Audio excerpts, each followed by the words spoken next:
Hello বন্ধুরা, আমি চন্দনী cooking থেকে বলছি। আজকের আমি এক চা পানি চিকেন কারি বানাবো। এক চা পানি চিকেন কারিটা বানাতে এখানে আমি প্রথমে হলুদ দিয়ে দিচ্ছি, তারপর আমি সাধারণ লঙ্কার গুঁড়ো দিলাম, একটু জিরের গুঁড়ো দিয়ে দিচ্ছি,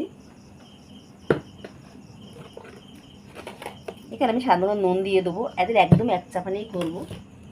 আর এখানে আমি আদা বাটা দিয়ে দিচ্ছি, রসুন বাটাটা দিয়ে দিচ্ছি, কাঁচা লঙ্কা দিয়ে দিলাম, সাথে পেঁয়াজ দিয়ে দিচ্ছি। আর এই এক চা পানি চিকেন কারিটার জন্য এখানে আমি অল্প একটু তেল দিয়ে দেবো। দেখো, ছোটো একটা চামচের আমি 3 চামচ তেল দিয়ে এই চিকেন কারিটা বানাবো। একদম অল্প তেলে দিয়ে খুব ভালো করে একটু মেখে নেবো।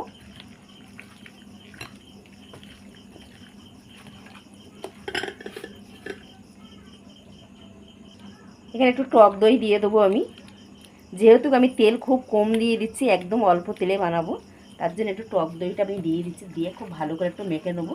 নিয়ে এখানে আমি আধ ঘন্টা একটু ঢাকা দিয়ে রেখে দেবো। আধ ঘন্টা পরে আমি ফিরে আসবো। আর এটা মেখে একটু রেখে দিতে হবে কিছুক্ষণ।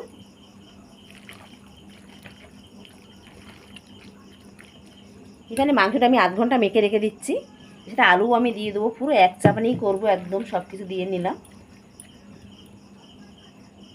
এখানে আমি আধ ঘন্টার জন্য ঢাকা দিয়ে রেখে দেবো। আধ ঘন্টা পরে আমি ফিরে আসবো। এখানে আমি আধ ঘন্টা পরে ফিরে এসেছি। আর কড়াটা আমি বসিয়ে দিয়ে দিয়েছি। এখানে আমি আগে 3 চামচ তেল দিয়েছিলাম, আর এখানে আমি 1 চামচ তেল দিয়ে দিলাম। এখানে আমি 1 চামচ তেল দিয়ে দিয়েছি। আর এখানে আমি গোটা গরম মশলা দিয়ে দিচ্ছি, তেজপাতা দিয়ে দিচ্ছি। দিয়ে একটু নেড়ে নেবো। নেড়ে নিয়ে আমি মাংসটা দিয়ে দেবো। আর মাংসটা আমি ফ্রিজে রেখে দিয়েছিলাম ঠান্ডা। আর এটা একদম অল্প তেলে হবে।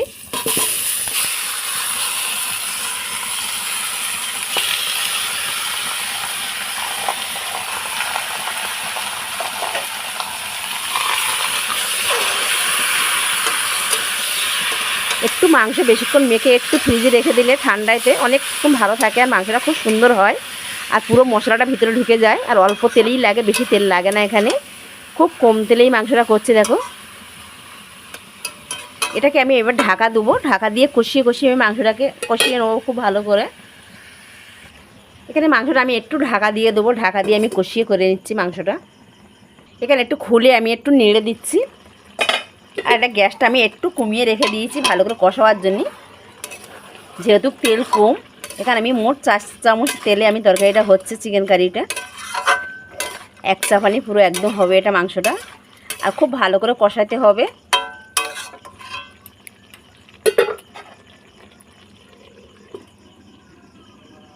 এখানে আমি তরকারিটা খুলে আরবার একটু ভালো করে নেড়ে দেবো।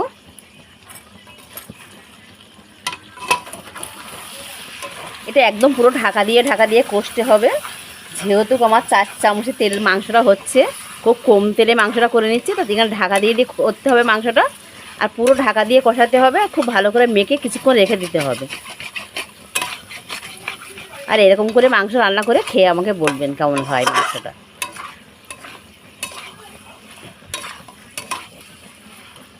এখানে এমনভাবে কষাতে হবে আলু ঢালু সব পুরো সিদ্ধ হয়ে যাবে। তারপর আমি অল্প একটু জল দেবো, বেশি জল দেবো না।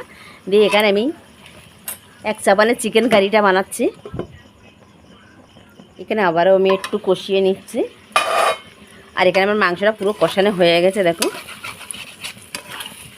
খুব ভালো করে কষিয়ে নিয়েছি। আর এবারে আমি 1 গ্লাস জল দেবো, বেশি জল দেবো না। এখানে একদম কম জল দেবো।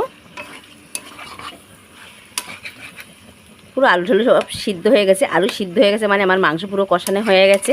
তা এবার আমি জলটা দিয়ে দিচ্ছি।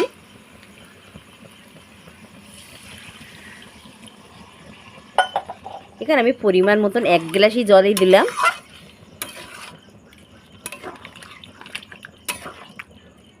আর এই মাংসটা একদম অন্য রকম লাগে, খুব সুন্দর লাগে মাংসটা খেতে। আর একদম খুব কম টাইমের মধ্যে খুব তাড়াতাড়ি রান্না হয়ে যায় এটা। একটু মাংসটা মেখে রেখে দিলে, বেশিক্ষণ একটু রেখে দিলে খুব সুন্দর হয় মাংসটা। এখানে আবারও আমি একটু ঢাকা দিয়ে দেবো। ঢাকা দিয়ে আমি রান্না করে নিচ্ছি। এখানে মাংসটা আমার হয়ে গেছে, ফিরে আমি এবারে লাভিয়ে নেবো। আর এটা এরকমই থাকবে, মাখা মাখা থাকবে, বেশি ঝোল আমি করছি না। আর এখানে আমি একটু গরম মশলা দিয়ে দিচ্ছি স্বাদ মতন। দিয়ে এবার আমি বন্ধ করে দিলাম গ্যাসটা। আর এখানে আমার চিকেন কারিটা হয়ে গেছে, 1 চাবানের চিকেন কারি, পুরো আমি 1 চাবানি করেছি দেখো। আর আপনাদের যদি ভালো লাগে আমার চ্যানেলটা লাইক করবেন, সাবস্ক্রাইব করবেন।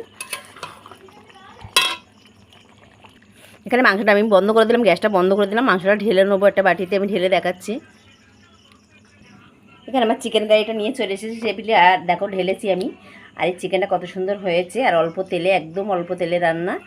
তা আপনাদের যদি ভালো লাগে আমার চ্যানেলটা লাইক করবেন, সাবস্ক্রাইব করবেন, আর পুরো ভিডিওটা দেখার অনুরোধ রইল। নমস্কার, প্লিজ বন্ধুরা সাবস্ক্রাইব করবেন।